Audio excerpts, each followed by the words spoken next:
নমস্কাৰ মিডিয়া 18 ষ্টুডিঅ'ত মনস্মিতা গোস্বামী আৰম্ভণিতে এক ব্ৰেকিং নিউজ আহোম জাতিক অপমান কৰা গৰ্গ চেটাৰ্জী গ্ৰেপ্তাৰ কলকাতা আৰক্ষীয়ে গ্ৰেপ্তাৰ কৰিছে চেটাৰ্জী গুৱাহাটী উচ্চ ন্যায়ালয়ৰ নিৰ্দেশৰ পিছতে গ্ৰেপ্তাৰ কৰা হৈছে গৰ্গক আদালতে চৰ্ত সাপেক্ষে জামিন দিলে গৰ্গ চেটাৰ্জী কামৰূপ মহানগৰ সিজিএমত হ'ব লাগিব হাজিৰ 17 ছেপ্টেম্বৰৰ ভিতৰত হাজিৰ হ'ব লাগিব সুকাফাক চীনা আক্ৰমণকাৰী বুলি কৈছিল গৰ্গ চেটাৰ্জী আৰু ইতিমধ্যে আহোম জাতিক অপমান কৰা এইগৰাকী গৰ্গ চেটাৰ্জী গ্ৰেপ্তাৰ কৰিছে কলকাতা আৰক্ষীয়ে গ্ৰেপ্তাৰ কৰিছে গৰ্গ চেটাৰ্জী গুৱাহাটী উচ্চ ন্যায়ালয়ৰ নিৰ্দেশৰ পিছতে ইতিমধ্যে গ্ৰেপ্তাৰ কৰা হৈছে চেটাৰ্জীক আদালতে চৰ্ত সাপেক্ষে জামিন দিছে গৰ্গ চেটাৰ্জীক কামৰূপ মহানগৰ সিজিএমত হ'ব লাগিব হাজিৰ আৰু 17 ছেপ্টেম্বৰৰ ভিতৰত হাজিৰ হ'ব লাগিব সিজিএম আদালতত সুকাফাক চীনা আক্ৰমণকাৰী বুলি কৈছিল গৰ্গ চেটাৰ্জীয়ে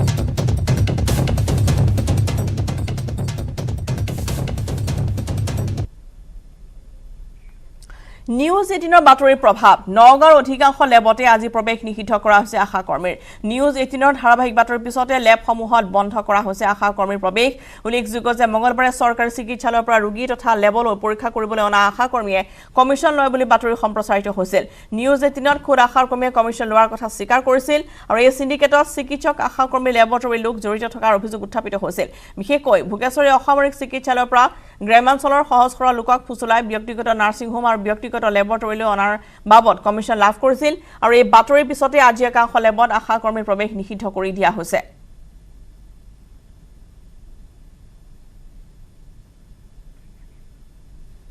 আৰু অধিকাংশ লেবতে এতিয়া আশা কৰ্মীৰ প্ৰৱেশ নিষিদ্ধ কৰা হৈছে আৰু নিউজ 18ত কালি সবিস্তাৰি সন্দৰ্ভত আমি বাতৰি সম্প্ৰচাৰ কৰিছিলো যে কেনেদৰে লেবৰ পৰা কমিছন পোৱাৰ বাতৰি আশা কৰ্মীয়ে নিজ মুখে স্বীকাৰ কৰিছিল নিউজ 18ৰ সাংবাদিকৰ সন্মুখত তেওঁলোকে নিজেই ৰোগী আনিলে কেনেদৰে আসলতে আল্ট্ৰাছাউণ্ডৰ বাবদ 350 টকাকৈ কমিছন লাভ কৰে আৰু এই সমগ্ৰ যি কমিছন ৰাস্তাতে লেবৰেটৰী টেকনিচিয়ান সমান্তৰালভাৱে চিকিৎসক আৰু আশা কৰ্মী জড়িত হৈ থকাৰ তথ্য পোৱা গৈছিল আৰু আশা কৰ্মীয়ে স্বীকাৰ কৰিছিল কমিছন পোৱাৰ কথা কিন্তু বৰ্তমান লেবসমূহত আশা কৰ্মীৰ প্ৰৱেশ নিষিদ্ধ কৰি দিয়া হৈছে নগাঁৱত আগবঢ়াইছো নগাঁৱৰ পৰা জ্যেষ্ঠ সাংবাদিক নিৰুৎপল বৰাৰ ৰিপৰ্ট নিউজ 18 অসম নৰ্থ ইষ্টে নগাঁৱত চলি থকা যি আশা কৰ্মী চিকিৎসকৰ যি সিন্ডিকেট সেই সিন্ডিকেটৰ বিষয়ে বাতৰি সম্প্ৰচাৰ কৰাৰ পিছত আজি নগাঁৱৰ অধিকাংশ লেবতে কিন্তু আমি আশা কৰ্মী দেখিবলৈ পোৱা নাই অধিকাংশ লেবে আজি সাৱধান হৈছে যে যি এই কমিছন ৰাজৰ যি ব্যৱসায় চলি আছে যি চিকিৎসাৰ নামত যি এক ভয়ংকৰ বেহা চলি আছে তাৰ পৰা অধিকাংশ লেবে সতৰ্ক হৈছে মই বৰ্তমান দেখুৱাইছো এখন আদিত্য লেব এই লেবখনতো আমি কালি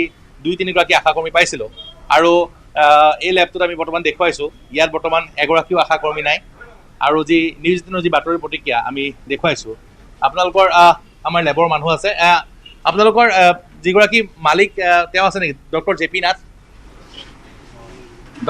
আছে নেকি আহা নাই তেওঁ পেথলজিষ্ট হয় doctor J P Nath pathologist অভিযোগ আছে তেওঁ আল্ট্ৰাছাউণ্ডো কৰে আমি নাজানো নকৰে আপোনালোকে নাজানে নিশ্চয় আজি আশা কৰ্মী আহিছে নাই নাজানো এইটো আজি আশা কৰ্মী গম নাপায় মই দেখুৱাইছোঁ বৰ্তমান ইয়াত আমি এই স্থানত দেখুৱাইছিলোঁ কালি এই স্থানতে কেইবাগৰাকীও আশা কৰ্মী বহি আছিলে এইখন ইয়াতে আশা কৰ্মী বহে আৰু যি এইটো হৈছে আল্ট্ৰাছাউণ্ড লেবৰেটৰী ইয়াত আশা কৰ্মী আহে 350 টকাকৈ কমিছন পোৱাৰ কথা স্বীকাৰ কৰিছিলে কেমেৰাৰ আগত আমি এইখন দেখুৱাইছোঁ আদিত্য লেবৰ পৰা বৰ্তমান আমি দেখুৱাইছোঁ ইয়াত এগৰাকীও আশা কৰ্মী নাই আজি সকলো আশা কৰ্মী সাৱধান কৰি দিছে যাতে তেওঁলোকৰ লেবসমূহলৈ নাহে কাৰণ যিহেতু নিউজ 18 অসম নৰ্থ ইষ্টে যি বাতৰি সম্প্ৰচাৰ কৰি আছিল ধাৰাবাহিকভাৱে যাৰ পৰিপ্ৰেক্ষিতত সকলো কথা ফাদিল হৈছিলে আৰু আনকি যুটীয়া স্বাস্থ্য সঞ্চালকগৰাকীয়ে স্বীকাৰ কৰিছিলে যে আশা কৰ্মীসমূহে যি তেওঁলোকে চিকিৎসালয়লৈ যোৱা সলনি চৰকাৰী চিকিৎসালয়লৈ যোৱা সলনি তেওঁলোকে লেবসমূহ বা নাৰ্ছিং হোমসমূহত ব্যক্তিগত নাৰ্ছিং হোমসমূহত তেওঁলোকে যি এইদৰে ঘূৰি ফুৰে সেই ধৰণৰ তাৰ বিৰুদ্ধে ব্যৱস্থাৰ বিৰুদ্ধে তেওঁলোকে পদক্ষেপ লোৱাৰ কথা কৈছিলে আৰু আমি আহি ইয়াত এই আদিত্য লেবতো আমি আহি পেলাই আশা কৰ্মী পাইছিলোঁ তেওঁলোকে গাঁৱৰ মহিলাক লৈ আহিছিলে আৰু আনকি এনেকুৱা আমি এটা লেবলৈ গৈছিলোঁ যিটো লেবত আল্ট্ৰা লেব বুলি কয় তাত এগৰাকী আশা কৰ্মীয়ে কিন্তু এগৰাকী গৰ্ভৱতী মহিলাই কৈছিল যে তেওঁক কোনো চিকিৎসকক দেখুওৱা নাছিলে চিকিৎসক নেদেখুৱাকৈ তেওঁ আহিছিলে তেওঁ আল্ট্ৰাছাউণ্ড কৰাবলৈ গতিকে এনেধৰণৰ অনিয়ম যি সংঘটিত হৈ আছিলে তাৰ বিৰুদ্ধে নিউজ 18 অসম নৰ্থ ইষ্ট যি কেম্পেইন সেয়া অব্যাহত থাকিব আৰু আমি দেখুৱাইছোঁ যে আমাৰ নিউজ 18 বাতৰি প্ৰতিক্ৰিয়া স্বৰূপে আজি দেখিবলৈ পোৱা গৈছে যে নগাঁৱৰ অধিকাংশ লেবৰ পৰা আজি আশা কৰ্মী অন্তৰ্ধান হৈছে আনহাতে যোৰহাটত সংঘটিত হৈছে এক চাঞ্চল্যকৰ ঘটনা বাহনা কলেজৰ সহ অধ্যাপকৰ আত্মহত্যা ইংৰাজী বিভাগৰ সহ অধ্যাপক অমৰজ্যোতি দেৱনাথৰ আত্মহত্যা যোৰহাটৰ লুৰুকিহাটৰ স্বগৃহত আত্মহত্যা অমৰজ্যোতি দেৱনাথৰ আত্মহত্যাৰ কাৰণ এতিয়া অহা নাই পোহৰলৈ পুনৰবাৰ জনাইছো গুৰুত্বপূৰ্ণ খবৰ যে যোৰহাটত চাঞ্চল্যকৰ ঘটনা সংঘটিত হৈছে বাহনা কলেজৰ সহ অধ্যাপকৰ আত্মহত্যা ইংৰাজী বিভাগৰ সহ অধ্যাপক অমৰজ্যোতি দেৱনাথৰ আত্মহত্যা যোৰহাটৰ লুৰুকিহাটৰ স্বগৃহত আত্মহত্যা কৰিছে অমৰজ্যোতি দেৱনাথে আত্মহত্যাৰ কাৰণ অহা নাই পোহৰলৈ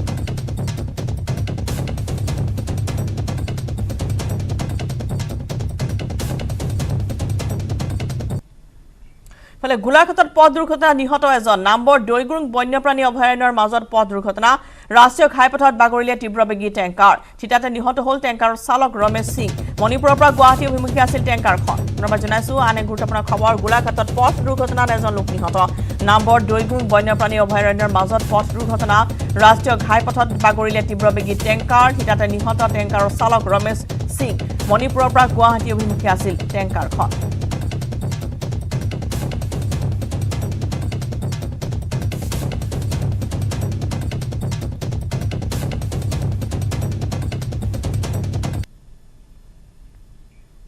এবাৰ বৌদ্ধ ভিক্ষুৰ বেশত খুখুপনি পুতিছে বাংলাদেশীয়ে মৌলানা ইমাম অথবা মাদ্ৰাছাৰ শিক্ষকেই নহয় বৌদ্ধ ভিক্ষুৰ ৰূপত বাংলাদেশে বাহৰ পাতিছে তিনিচুকীয়াৰ বৌদ্ধ মন্দিৰত বাংলাদেশী গ্ৰেপ্তাৰ হৈছে তিনিচুকীয়া কলেজ তিনিআলিৰ সমীপত থকা বৌদ্ধ মন্দিৰৰ পৰা ৰতনশ্ৰী ভিক্ষু ওৰফে ৰাহুল বৰুৱা গ্ৰেপ্তাৰ কৰিছে তিনিচুকীয়া আৰক্ষীয়ে ৰতনশ্ৰীৰ পৰা ত্ৰিপুৰাৰ ভুৱা পৰিচয় পত্ৰ উদ্ধাৰ কৰিছে আৰক্ষীয়ে তিনিচুকীয়া সদৰ থানাত বিদেশী আইনৰ গোচৰ ৰুজু হৈছে ভিক্ষুজনৰ বিৰুদ্ধে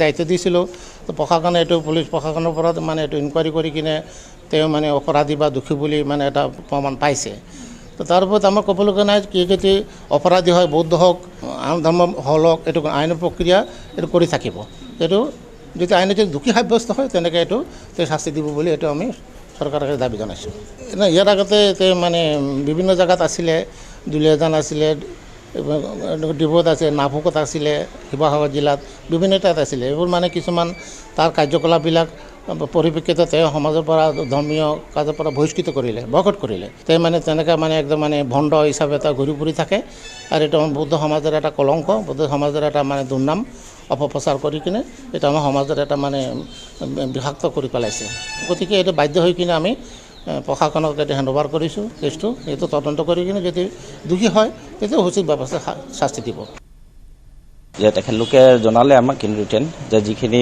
ভোটাৰ কাৰ্ড তেখেতে বিয়াৰ কৰি আছে যিখিনি বাৰ্থ চাৰ্টিফিকেট সেইখিনি ফেক হয় তো on basis of date report যিখিনি আমি পাইছোঁ কনচাৰ্ণ ইছুইং অথৰিটিৰ পৰা সেইটোত বেছ কৰি পিনে আমি এটা ক্ৰিমিনেল কেছ ৰেজিষ্টাৰ কৰিছোঁ আৰু তেখেতক আমি যোৱাকালি কৰায়ত্ব কৰিবলৈ সক্ষম হওঁ আৰু তেখেতৰ পৰা যাৱতীয় যিখিনি নথি আৰু নথি আমি উদ্ধাৰ কৰিবলৈ সক্ষম হৈছোঁ গতিকে সকলোবিলাক আমি পুংখানুপুংখভাৱে পৰীক্ষা কৰিম আৰু যথাবিধ যিখিনি ব্যৱস্থা ল'ব লাগে আমি সেইখিনি গ্ৰহণ কৰিম তেখেতে এই মন্দিৰটোত বেছি দিন থকা নাই তেখেতে 2-3 মাহমানৰ পৰা আছে তাৰ আগতে তেখেত ডিব্ৰুগড়ত আছোঁ বুলি ক'লে তো গতিকে আমি তেখেতৰ যিখিনি ট্ৰেভেল হিষ্ট্ৰী আছে ক'ত ক'ত আছিলে আমি গোটেইখিনি পুংখানুপুংখভাৱে অনুসন্ধান কৰিম আৰু আমি অধিক তথ্য লাভ কৰাৰ আশা আছে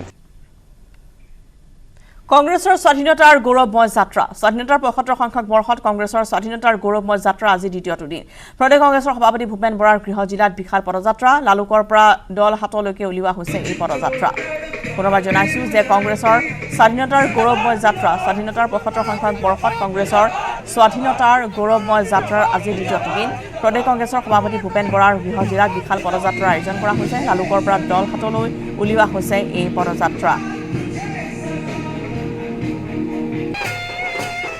আগবঢ়াইছোঁ এই সন্দৰ্ভত সঞ্জীৱ লাহনৰ ৰিপৰ্ট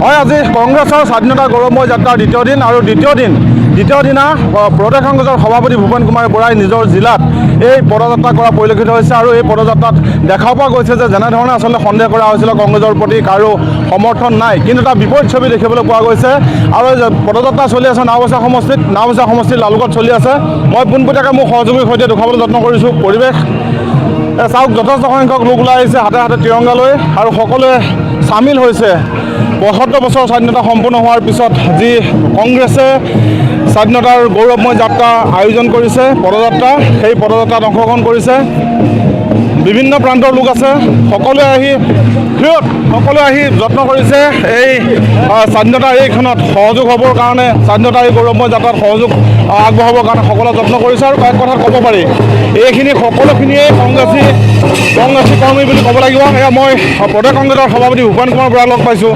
যদি সম্ভৱ হয় সহযোগীৰ সৈতে মই পোনে চমুকে তেখেতৰ প্ৰতিক্ৰিয়া জানিবলৈ যত্ন কৰিম। দাদা, ৰাইজৰ যথেষ্ট সহযোগিতা দেখিছোঁ আজি, কেনেকুৱা লাগিছে? আমি 9 আগষ্টত মহাত্মা গান্ধীয়ে 1942 চনত যি কুইট ইণ্ডিয়া মুভমেণ্ট আৰম্ভ কৰিছিলে, আমি সেই আমাৰ স্বাধীনতা সংগ্ৰামীসকলক শ্ৰদ্ধাঞ্জলি জনাই আমি 9 আগষ্টৰ পৰা 15 আগষ্টলৈকে আমি স্বাধীনতাৰ গৌৰৱ যাত্ৰা আৰম্ভ কৰিছোঁ। একাংশ মিডিয়া ইয়াক কেৱল গৌৰৱ যাত্ৰা বুলি কৈছে, নহয়, এয়া স্বাধীনতাৰ গৌৰৱ যাত্ৰা। যিসকল স্বাধীনতা সেনানীৰ কাৰণে আমি নতুন প্ৰজন্মই আজি স্বাধীন দেশৰ নাগৰিক হ'লোঁ, বিশ্বৰ দৰবাৰত বুকু ফিন্দাই আমি থিয় হ'বৰ কাৰণে আজি জেগা পাইছোঁ। আমি সেই ভাৰতীয় নাগৰিকসকলে আমি জাতীয় পতাকা হাতত লৈ আমাৰ স্বাধীনতা সেনানীসকলক আমি আমাৰ অন্তৰৰ গভীৰ শ্ৰদ্ধা নিবেদন কৰিব বিচাৰিছোঁ। আৰু বিজেপি RSSে কৈছে যে ৰাষ্ট্ৰীয় পতাকা হাতত ল'লেহে দেশপ্ৰেমিক হ'ব। দেশপ্ৰেমিকৰ পাঠদান দিব বিচৰা বিজেপি RSSক আজি মই ক'ব বিচাৰিছোঁ যে আমি যে জৱাহৰলাল নেহৰুৰ ফটোৱে হাতত লৈ থকা ৰাষ্ট্ৰীয় পতাকা যে আমাৰ DP-বিলাকত দিছোঁ, ফেচবুক টুইটাৰত যে দিছোঁ, তেওঁলোকেও দীনদয়াল উপাধ্যায়ে ৰাষ্ট্ৰীয় পতাকা হাতত লৈ থকা এখন ফটো দি পেলাই দেখাওক। শ্যামা প্ৰসাদ মুখাৰ্জীয়ে ৰাষ্ট্ৰীয় পতাকা হাতত লৈ থকা এখন ফটো তেওঁলোকৰ ছ'চিয়েল মিডিয়াত DP-ত দি পেলাই দেখাওক। তেওঁলোকৰ ডাঙৰ যিসকল বিজেপিৰ প্ৰতিষ্ঠাতা সাভাৰকাৰ, হাগৰেৰ, তেওঁলোকে কেতিয়াও ৰাষ্ট্ৰীয় পতাকাক সন্মান জনোৱা নাছিল। গতিকে তেওঁলোকে আমাক ৰাষ্ট্ৰীয়তাবাদৰ, তেওঁলোকে আমাক দেশপ্ৰেমিকৰ নীতি শিক্ষা দিব নালাগে। আজি বিহাৰৰ অষ্টম মুখ্যমন্ত্ৰীৰ পৰা শপত ল'বলৈ সাজু হৈছে নীতিশ কুমাৰ। JDU আৰু RJDৰ চৰকাৰৰ নতুন মুখ্যমন্ত্ৰীৰ পৰা শপত ল'ব নীতিশ কুমাৰে। আজি বিয়লি মুখ্যমন্ত্ৰীৰ পৰা শপত ল'ব নীতিশ কুমাৰে। ইফালে উপ মুখ্যমন্ত্ৰীৰ পৰা শপত ল'ব RJDৰ সভাপতি তেজস্বী যাদৱে। মঙলবাৰে বিজেপিৰ সংগ ত্যাগ কৰি JDU আৰু RJDয়ে 160জনকৈ বিধায়কৰ সমৰ্থন পত্ৰ দাখিল কৰিছিল ৰাজ্যপালক। বিজেপিৰ বিৰুদ্ধে ক্ষোভজাৰি মিত্ৰতা ভংগ কৰি পদত্যাগ কৰিছে JDUৰ নেতা তথা বিহাৰৰ মুখ্যমন্ত্ৰী নীতিশ কুমাৰে। ইয়াৰ লগে পতন ঘটিল বিজেপিৰ মিত্ৰতা আৰু গঠন কৰা নীতিশ কুমাৰ চৰকাৰৰ। বিগত কিছু মাহ ধৰি বিভিন্ন ইস্যুত সংঘাতৰ সৃষ্টি হৈছিল JDU আৰু বিজেপিৰ মাজত। এই সংঘাতে চূড়ান্ত ৰূপ ধাৰণ কৰাত মিত্ৰতা ভংগৰ সিদ্ধান্ত লয় JDUৱে।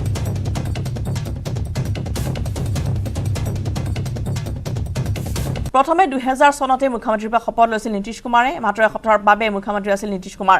সংখ্যাগৰিষ্ঠতা প্ৰমাণ কৰিব নোৱাৰাৰ বাবে মাত্ৰ এসপ্তাহৰ বাবে তেওঁ হৈছিল মুখ্যমন্ত্ৰী। তাৰপিছত 2005 চনত দ্বিতীয়বাৰৰ বাবে মুখ্যমন্ত্ৰী হৈছিল নীতিশ কুমাৰ। 2010 চনত তৃতীয়বাৰৰ বাবে হৈছিল মুখ্যমন্ত্ৰী।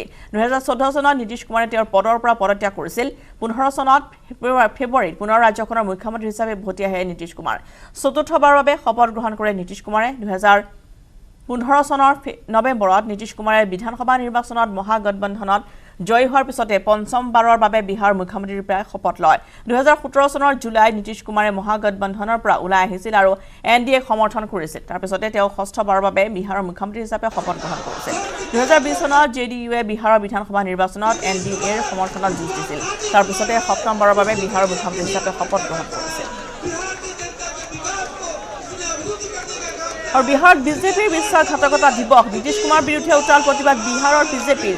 জনাদেশক উপলুঙা কৰাৰ অভিযোগ বিজেপিৰ। ৰাজ্যৰ প্ৰতিখন জিলাতে বিজেপিয়ে সাব্যস্ত কৰিছে প্ৰতিবাদ। মঙলবাৰে মুখ্যমন্ত্ৰী হিচাপে পদত্যাগ কৰি বিজেপিয়ে মিত্ৰতা ভংগ কৰাৰ পিছতে এই প্ৰতিবাদ বিজেপিৰ। ইতিমধ্যে RJD, কংগ্ৰেছ আৰু বাওঁপন্থী বিধায়কৰ পৰা সমৰ্থন লাভ কৰিছে নীতিশ কুমাৰে নেতৃত্বাধীন JDUৱে। আজি দিনৰ 2 বজাত অষ্টমবাৰৰ বাবে মুখ্যমন্ত্ৰী হিচাপে শপত গ্ৰহণ কৰিব নীতিশ কুমাৰ। हम एक ईमानदारी से साथ दे रहे थे। आज लोगों में, बिहार के लोगों में गुस्सा है। बिहार में इंडस्ट्री आ रही थी क्योंकि नीतीश कुमार बीजेपी के साथ थे, लेकिन वो ऐसे लोगों के साथ चले गए जिनके नाम से उद्योगपति भाग जाएंगे। जिन्होंने बिहार में उद्योग भगाया है उनके साथ गठबंधन हो गया। क्या होगा रोजगार का, क्या होगा उद्योग का, क्या होगा उद्यमी का, क्या होगा बिहार के भविष्य का। नीतीश जी को तो मुख्यमंत्री बने, लेकिन उनके साथी अच्छे नहीं हैं। उनके जो साथी हैं उनके नाम से डरते हैं लोग। ये डर है। एक अच्छे साथी को छोड़ दिया, अच्छा सिला दिया, 46 चाहिए लोगों के प्यार का। तो पूरी जनता दल यू आती तभी ना कुछ हो सकता था, तो भी बहुमत नहीं होता। और देखिए बीजेपी ने आज तक कभी किसी को धोखा नहीं दिया। हमने नीतीश जी को एक बार नहीं 5 बार बिहार का मुख्यमंत्री बनाया, 5 बार। राष्ट्रीय जनता दल ने 2 बार बनाया और हम लोगों ने 5 बार बनाया। 17 साल का हमारा संबंध था, लेकिन आपने दोनों बार एक झटके में तोड़ दिया।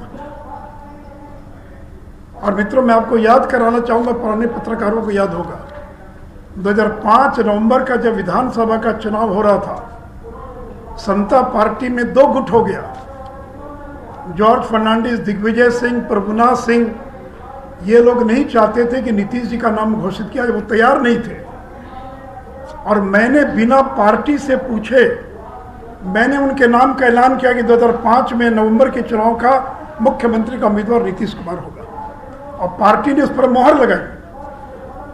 तो जिस बीजेपी ने आपको 5 बार बिहार का मुख्यमंत्री बनाया, आपके पार्टी के विरोध के बावजूद आपके नाम का ऐलान किया और आपको मुख्यमंत्री बनाया, उस पार्टी को आपने धोखा दे दिया। और देखिए मित्रों, ये जो विश्वासघात है, ये केवल बिहार की जनता के साथ विश्वासघात नहीं है। 2020 के अंदर वोट मिला नरेंद्र मोदी के नाम पर, आपके नाम पर वोट नहीं मिला। अगर आपके नाम पर भी वोट मिला होता तो हम 150 पौने 200 पार कर जाते। अगर आपके नाम पर वोट मिला होता तो आपको केवल 43 सीट नहीं मिली होती। जब लगा कि हालांकि स्थिति ठीक नहीं है, तब नरेंद्र मोदी ने एक दिन में 3-3, 4-4 रैलियां की, जी जान लगा दिया। तो 2020 का जनादेश नरेंद्र मोदी के नाम पर है। 2020 का जनादेश नरेंद्र मोदी का जनादेश है।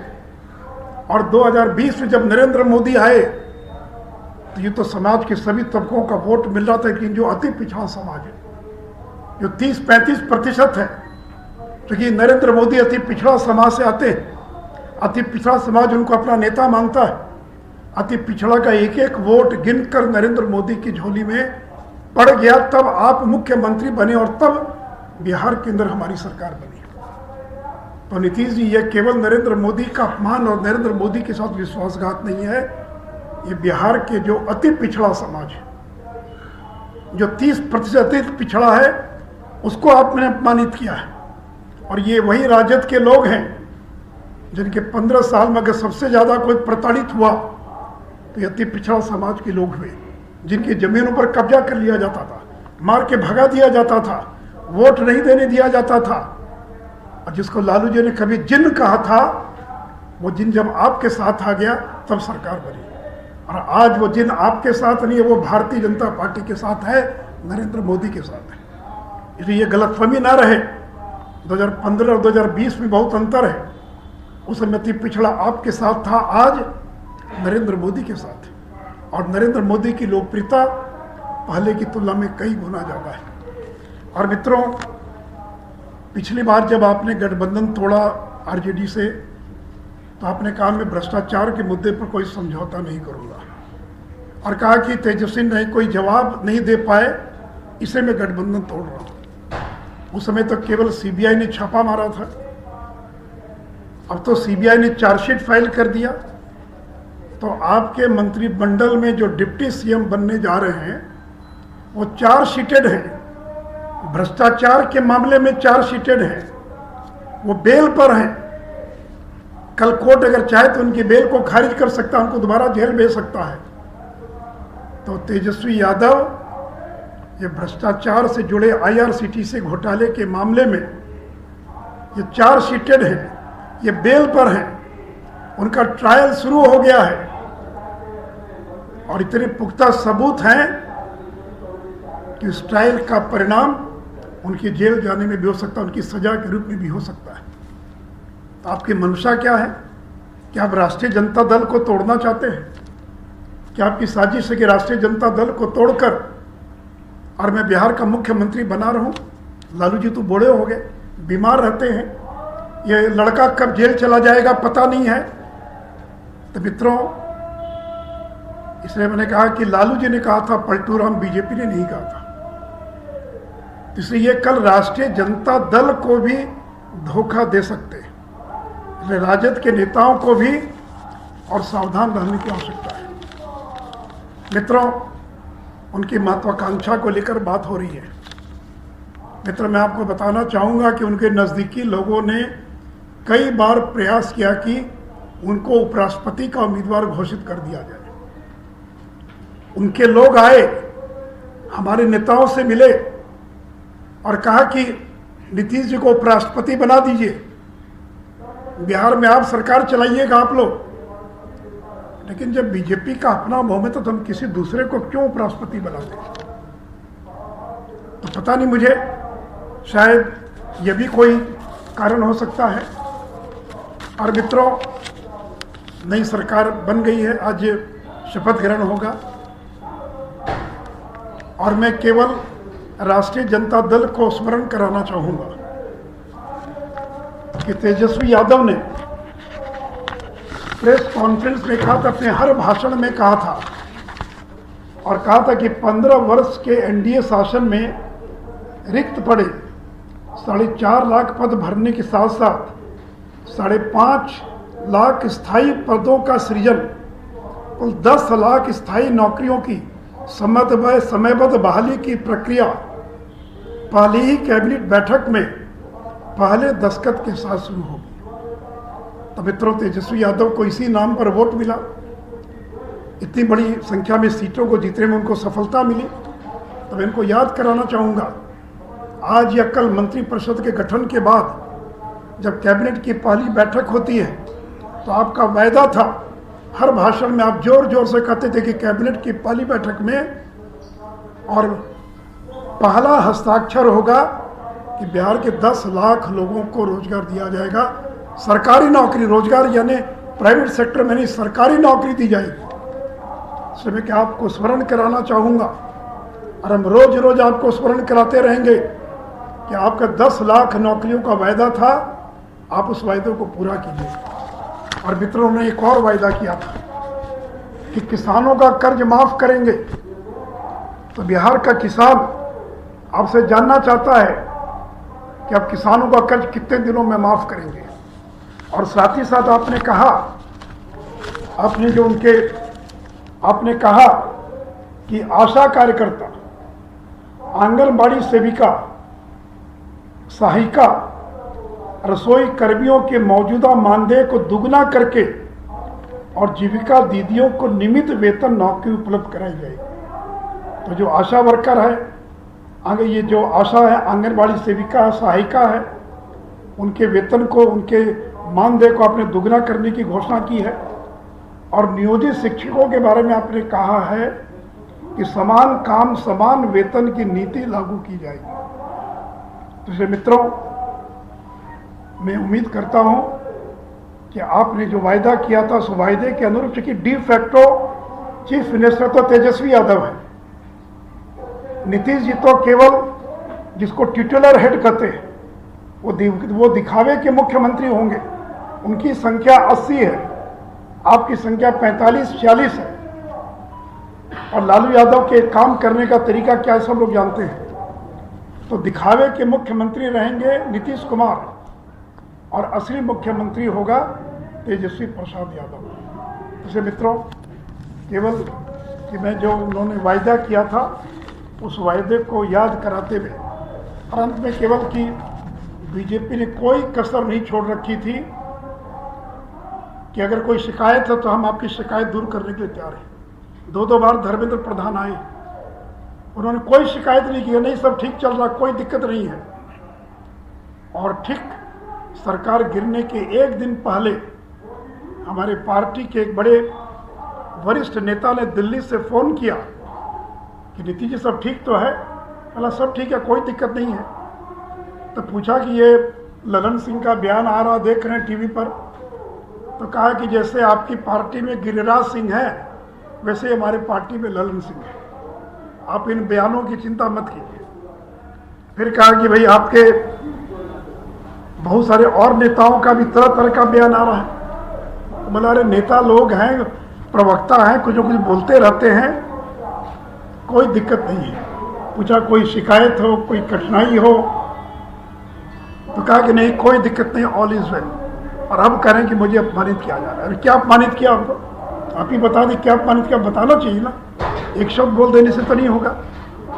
तो मित्रों, अब तो सरकार बन गई पार्टी ने जो कार्यक्रम घोषित किया उस कार्यक्रम के अनुसार हम काम करेंगे। तो पहली बात कि ये नरेंद्र मोदी का अपमान है, ये बिहार के अति पिछड़ों का अपमान है और बिहार का अति पिछड़ा अगले चुनाव के अंदर एक एक वोट नरेंद्र मोदी की झोली में देकर इसका बदला लेने का काम करेगा। और जो अपमानित करने की बात करते और कहते हैं कि जो मैंने विस्तार से जिक्र किया आरसीपी सिंह का प्रकरण, तो मैंने सारी बातों का आपको जिक्र कर दिया है। 10 लाख नौकरियों की भी बात कही है। तब देखिए आगे आने वाले दिनों में नई सरकार किस तरह से काम करती है। तो मित्रों, इतनी बातें मुझे कहनी थी, कुछ आपको पूछना हो तो पूछ सकते हैं।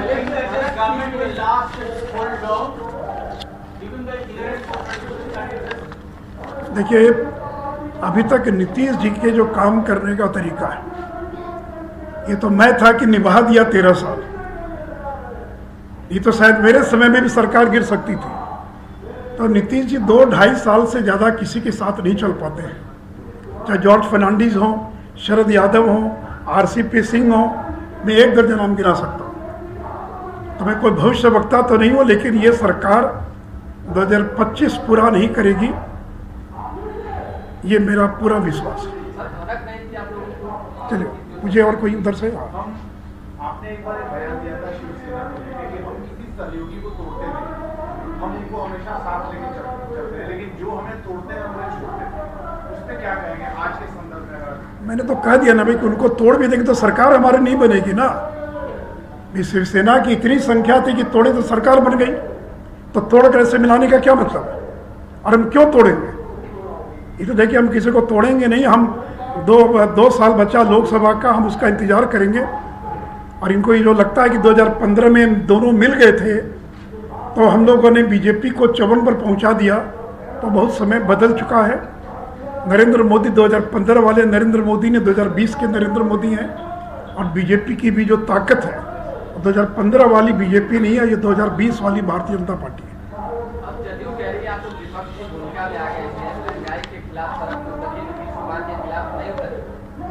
चलिए ठीक है, जितनी बातें करें इसके संदर्भ में कुछ पूछ रहा हो तो पूछिए। और ठीक है, तो मित्रों बहुत बहुत धन्यवाद। और मैं अलग से कोई बात नहीं करूँगा जो है, नहीं तो सबसे बात करनी पड़ेगी। इससे मेरा आग्रह है कि जो अभी मैंने बातचीत की है, इलेक्ट्रॉनिक मीडिया के लोग कृपया उसी बाइट का इस्तेमाल करेंगे तो ज़्यादा अच्छा रहेगा। हमको तो निमंत्रण नहीं है और मुझे नहीं लगता किसी भी बीजेपी के व्यक्ति को जाना चाहिए। धन्यवाद।